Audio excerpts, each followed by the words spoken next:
Hayi-ke webahlali, Uberita lowo phela kokuzalwa eZimbabwe obengumakoti kaNota uthe waziphindisela phela kulowo phela owengumyeni wakhe. Awukuzwela ukuthi uthini?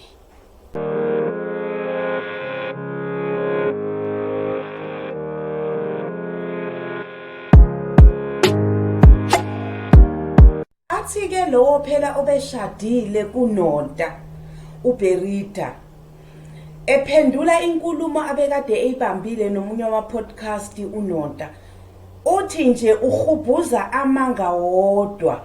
Zonke lezi zinto abeyikhuluma unamanga, futhi nje since ephumile ngomshado uzizwa engathi uqale impilo kabusha, uzizwa engathi uzalwe kabusha, ngoba uzizwa ezizwa nje eshawo moya kunendlela abengakhona ngesikhathi esemshadweni, ubesejele kahle kahle.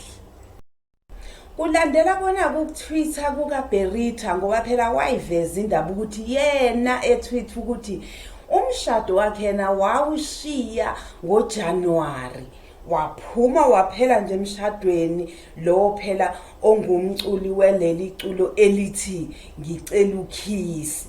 Uyayibeka indaba, wayibeka nje ba in public ukuthi yena akasekho emshadweni wakhe, ushiyile.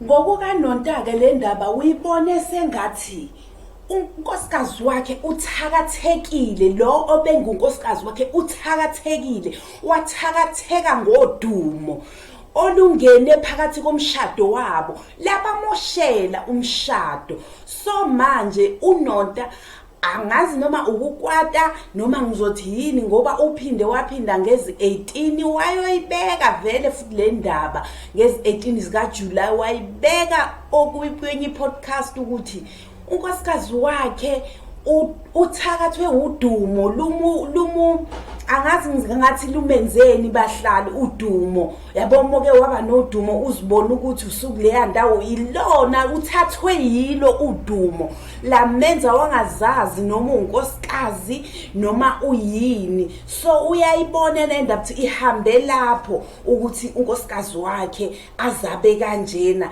Unkosikazi wakhe shuthi kahle hle ubengayena umuntu okanjena, ube umuntu obeziphethe kahle ehlonipha engunkosikazi, kodwa unedane waduma, wavele walahla kwamthetho okunkosikazi, wavele waba yinto angayazi. Ngoba phela bahlali okusalayo uma unkosikazi ekhaya ohlale unkosikazi ungaphansi kwendoda, akukho la kuthiwa khona unkosikazi kumele amise ikhanda kube uyena inhloko. Kodwa ke phela kokunye kuyenzeka phela uzubona ukuthi lokhu sekungaphezulu kwamandla, sekungaphezulu kwenani. Mhlambe ke lapho na uBerita uzwafikela isikhathi la azwile khona ukuthi lokhu sekungaphezulu kwenani.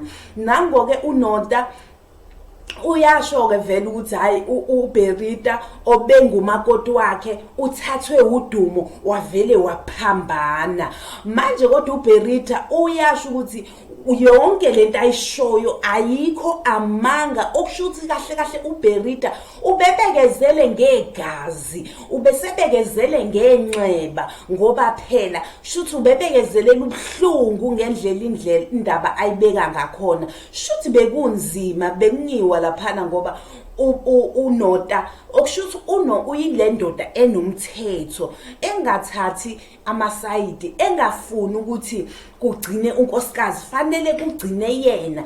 Naye unkosikazi wabo ukuthi naye akazibekile phansi. Hayi-ke bafowethu, akuve kukuhle ukuthi sihloniphaneni mesingabantu, kakhulukazi laba abathe bashada.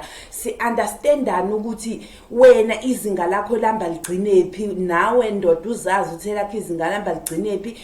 Ungacrossi olayini la kungafanele ujampelele, kungafanele ujampele khona, umhlonipho omunye wakwenu. Ngiyabonga-ke lapho-ke, ngicela ukunqamuka lana, nginishiye ngokuthula noxolo, niphinde ningisubscribele, ningifollowe, nilike ama-videos wami. Ngizokuleke nje nginicobelela kancane kancane, nginithanda ule njengezithupha ziya ogwayini.